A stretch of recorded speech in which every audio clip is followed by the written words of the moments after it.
Duh. Last weekend at the time of this recording, the United States bombed Iran for Israel. And so I figured, you know what? What a better day to talk about Superman 4: The Quest for Peace.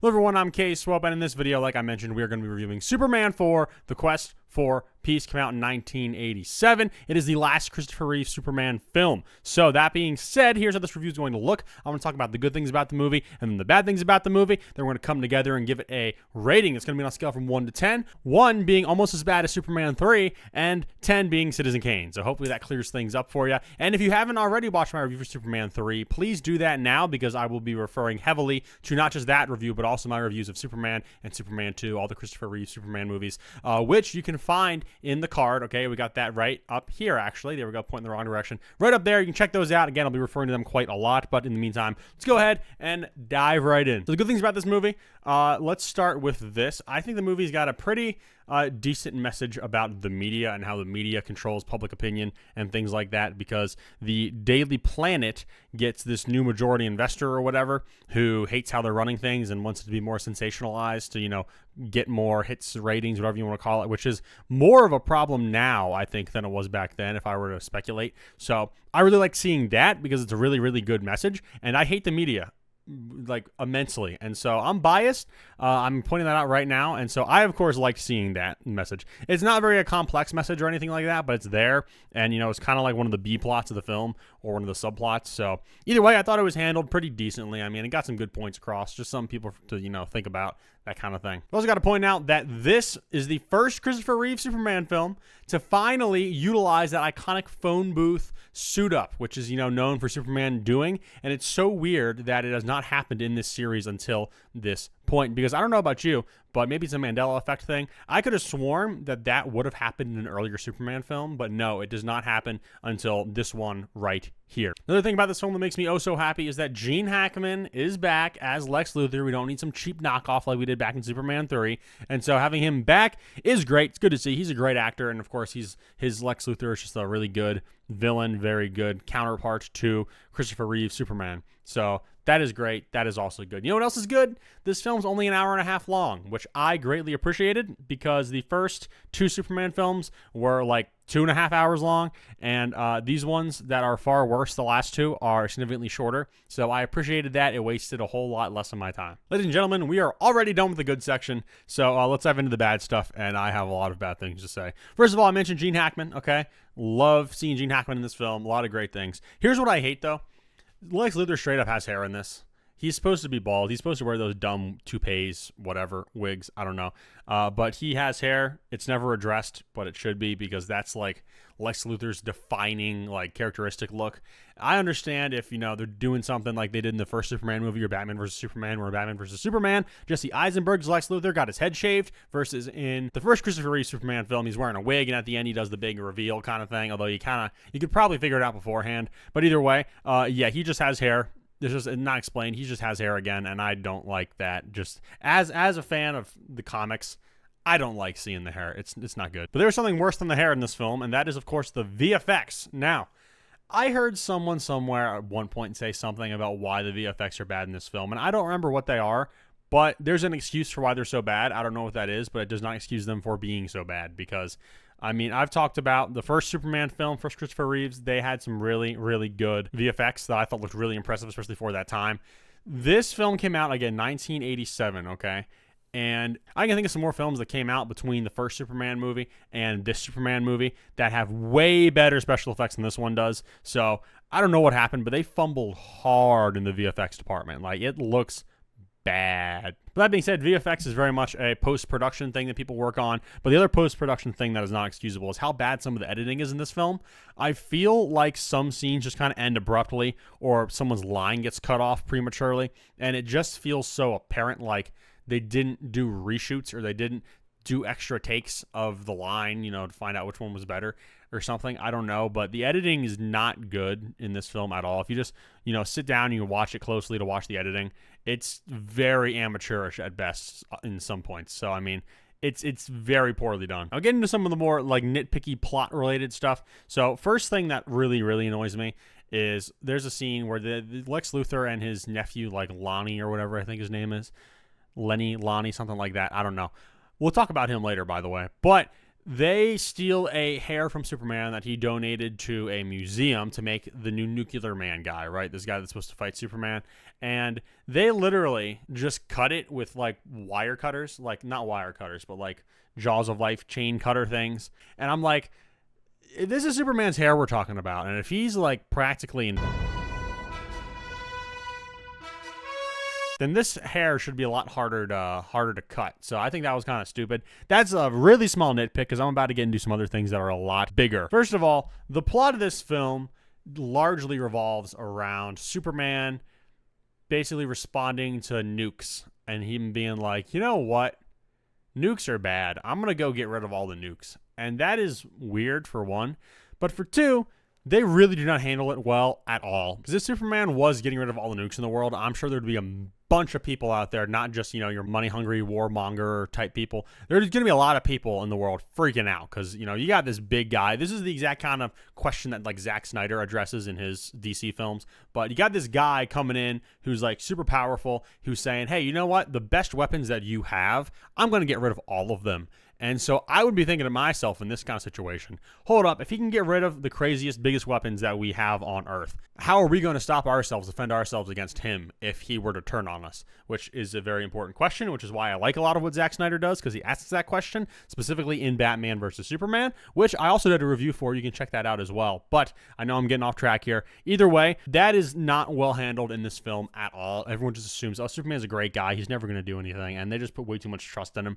And that's just ridiculous, if you ask me. There's a scene too in the film that doesn't make any sense and is not elaborated on. I mean, there's another scene or two we're going to talk about with the same problem, but this one specifically, he's in the Fortress of Solitude talking to, like, the holograms of the Elders of Krypton or whatever, whoever the heck they are, and he's talking to them about, you know, the threat of the war and the bombs and the nukes and everything like that, and he says the Earth is threatened by the same fate as Krypton, and I'm like, Krypton did not get destroyed by nukes and war, if my memory serves correct. It's the fact that this planet just destabilized, you know, just kind of like naturally crumbled, you know, exploded. That kind of thing happens in space as far as I know. There was like some civil unrest, some civil war kind of stuff going on, but like it wasn't huge. And I mean, that line just didn't make any sense. And it's stupid. Like, why is it there? It's like they're trying to be deep with this film, and they just miss the mark so hard. Superman also uses and abuses his amnesia kiss again, which we have not seen since Superman 2, and it was a bad idea in that film, and it's still a bad idea in this film. Because at least in the other film, they were resetting the status quo with it, whereas in this film, Superman's just like, hey, you know what? I want to tell everything to Lois again, so I'm just gonna, you know, tell her everything, and then just, like, kiss her goodbye, literally, and she's just going to forget about it, and we're just going to move on again. And then when I feel like talking to her again, I'm just going to do the same thing. And I'm like, bruh, that is very devious, to say the least. It is very devious. It is a terrible abuse of power, if you ask me. I also think it's funny, too, because before Superman goes on his quest to get rid of all the nukes, he goes in front of, like, the UN or whatever, and announces that he's going to get rid of all the nukes. And the people cheer him on, they applaud him, and I'm thinking to myself, what this is happening. This is the exact opposite reaction that they would actually be giving Superman at this point. Again, this is where, like, Zack Snyder's ideas probably came in. In fact, I wouldn't be surprised if somewhere deep down Zack Snyder saw this film and he based all of his conflicts in, like, Batman versus Superman and stuff on the crazy reactions to this film in terms of how the people act, because that's something that I would applaud, honestly. I would applaud if Zack Snyder did that. I would not applaud Superman getting rid of all the nukes, because that is weird. It's strange. There's also that really dumb cliche where the superhero or the one person, someone's playing two characters, and both the characters are doing like a date or a double date or whatever, and he's switching between the two characters. I've seen it played out in many Disney Channel sitcoms that it felt really stale here. I would think this was a newer idea at the time, but it's not anymore. And so seeing it happen in this film, I was just like, really? We're really doing this? There's also this really big gaping, I don't want to call it a plot hole, I just want to call it a plot point that just doesn't make sense. So at this point, Ma and Pa Kent are both dead, and so he's selling the farm, and he goes back to his spaceship pod, and this voiceover from his mom's going off, saying about some type of like special last energy Krypton thing. He pulls out this green glowing rock, and he, you know, some dialogue's going on over top of it and stuff, and he kind of pockets it, and, you know, the scene carries on. And then later in the film, after he has been scratched in the back of the neck by Nuclear Man, telling him to come down with a flu. More voiceover plays, and he holds this green rock, and like, I'm assuming it heals him, but if it heals him, why did he just wait to do it now?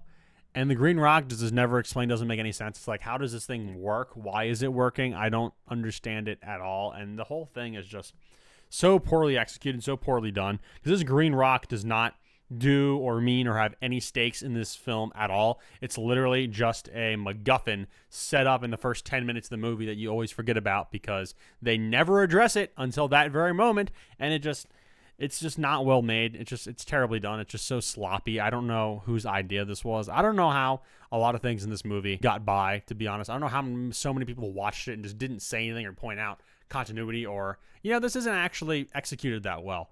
It's kind of amazing, honestly. But not as amazing as Superman fixing the Great Wall of China with his eyes, which, yes, you heard me, that actually happened. So Nuclear Man is fighting Superman. They end up at the Great Wall of China, and Nuclear Man just kind of goes berserk and just starts messing it up, just chucking walls of, across the place. And Superman just gives it this look, and then it just kind of like time reverses itself, and it like fixes the wall. And I'm like, what the heck is this? These are not Superman powers. And it's so weird. Again, it's kind of like my complaints in Superman 2 when they're in the Fortress of Solitude and we see these like powers displayed that have never been seen or shown off before. And you're like, what the heck is going on here? Well, it's one of those. I mean, everything else we've seen in this movie, we see, the heat vision, we see super strength, we see, all kinds of Superman powers, ones that we know him to have, right? And then he just does this, and we're like, what? Since when can he do that? And if he could do that all along, I mean, he could have saved himself a whole lot of trouble. Like back in Superman 3 when he's fixing the oil boat or whatever ship that he destroys, why doesn't he just give it that look and also get all the oil that he spilled into the ocean to go back into the boat? I don't know. It's so stupid. It doesn't make any sense. It really, really does not. It feels like it's like a time or budget constraint that they're just like, hey, he's Superman. He's got some pretty insane powers, which he did in the comics at this time, kind of, sort of. And so they're like, hey, let's just do that and not question it. And they do. And now I'm here questioning it because everything deserves to be questioned. And this is definitely something that deserves. With this theme of peace and stuff, too. It's also really stupid because at the end, Superman decides, you know what, I'm going to stop taking the nukes because if you guys actually wanted peace, you would try for it. And you don't. And he presents this as if it is a good thing. Like, hey, guys, guess what? I'm not doing this. Flies off. Applause. Yay, yay, yay. Except it's so weird because the line delivery and the way the scene is set up makes it sound like, hey, this is good. I'm done. Happy ending. And they fly away and everyone's happy. Versus when you actually sit and think about the dialogue he's saying in this big speech he gives about the nukes, he's basically telling everybody, hey, you know what? If you guys really wanted peace, do better, right? Like what's his face says, Sam Wilson, Falcon and Winter Soldier. Do better. He's basically doing that same thing. You've got to do better, Senator. And it's just, it's so weird. That speech was bad, by the way, in Falcon and the Winter Soldier, if you didn't watch that. And this speech is no better. In fact, it might be worse. In fact, you know what? I don't think it's worse because at least they were taking it seriously, even though it really fell flat in Falcon and the Winter Soldier. So, yeah. Anyways, do better, people. And then everyone smiles and they cheer and Superman flies off smiling and stuff. And it's just, it's so dumb. It's so dumb. But there's a lot of dumb dialogue choices in this film. Like specifically, Nuclear Man, he says this line, I think it's just so funny. He was like, if you do not tell me, I will hurt people. I'm thinking to myself, wow, 5-year-old wrote this, huh? That makes a lot of sense, honestly. But moving along, as the All-American Rejects would say, I do have one note I need to point out, something I thought was interesting. So John Cryer is in this film. Don't know who John Cryer is. Clearly, you've never watched 2.5 Men. So John Cryer, he plays, I mentioned him before, I think it's like Lenny or Lonnie, I forget, Luthor. He's Lex Luthor's nephew, okay? And this isn't much of a comparison. He's better than Otis, I think, in the first 2 Superman films, but Otis is also like the literal worst, so it's not really hard to do that, so I'm not really crediting that as good. But I think it's funny in this film because John Cryer went on to play Lex Luthor in Supergirl, which is kind of funny, kind of ironic. So, I mean, he's got experience already. He worked with Gene Hackman, who was playing the role, so that's pretty cool, and I don't think I ever actually really realized that or just sat down and thought about it until then. So either way, I mean, it's kind of unique to see. So just got to point that out. That's, a little bit of a diamond in the rough with this film. Overall, at the end of the day, the biggest question on my mind, and on my subscribers' mind probably, if you saw my Superman 3 review, is this film worse than Superman 3? And so I'd kind of put it like this. Here's kind of what I'm going to compare it. Both of these movies, Superman 3, Superman 4, The Quest for Peace, are not good. I do not recommend them to someone who wants to watch a movie and have a good time. They're not good, okay? I think they're both bad in different ways. So I think this movie might be a little more of a crapshoot, but there are more things and elements and I guess just small ideas that I like in this film better than I do in Superman 3. Because Superman 3, I guess on an emotional level, gets me like angrily. Like, this is so bad. This is a terrible idea. Whereas the stuff in this, I have that a little bit, but it's more, in my opinion, just a very sloppily made movie. So, in my personal opinion, I think Superman 3 and Superman 4 are probably just as bad, but I personally think Superman 3 is still worse, which is why, if I'm being fair, I gave Superman 3 I'm not going to say it. You go watch that review. You know what to do. I gave it a pretty bad score, and so I'm going to give this one a higher score than Superman 3. And I'm going to give it a 1 out of 10, ladies and gentlemen. So Superman 4, Quest for Peace, 1 out of 10. So, ladies and gentlemen, that's going to wrap things up for me. I am Case Swope. Thank you for tuning in. And hey, like I said, a bunch of Superman reviews just did. We're going to be doing Superman Returns next week, baby. It's going to be fantastic. Hopefully you guys are ready. I know I sure am. Hopefully you guys all are as well. And we are building things up because we are going to be jumping in to see James Gunn's new Superman film. I will be watching that, putting a review out, hopefully the Thursday night that film drops, and going to see it in the previews, coming straight home, doing the video, editing it immediately, posting it immediately. Hopefully you guys are ready for that. I know I sure am. Hopefully you guys all are as well. Super excited, super hype. It's going to be fantastic. So if you want to see that, hey, hit that subscribe button and ring that notification bell. That's going to help you out quite a lot. If you like this video, drop a like. Any ideas, thoughts, things you noticed about this film and maybe I didn't, drop a comment, and I'd love to hear your opinion on this film. But ladies and gentlemen, it's going to wrap things up for me. I'm Case Swope, and I will see you in the next one.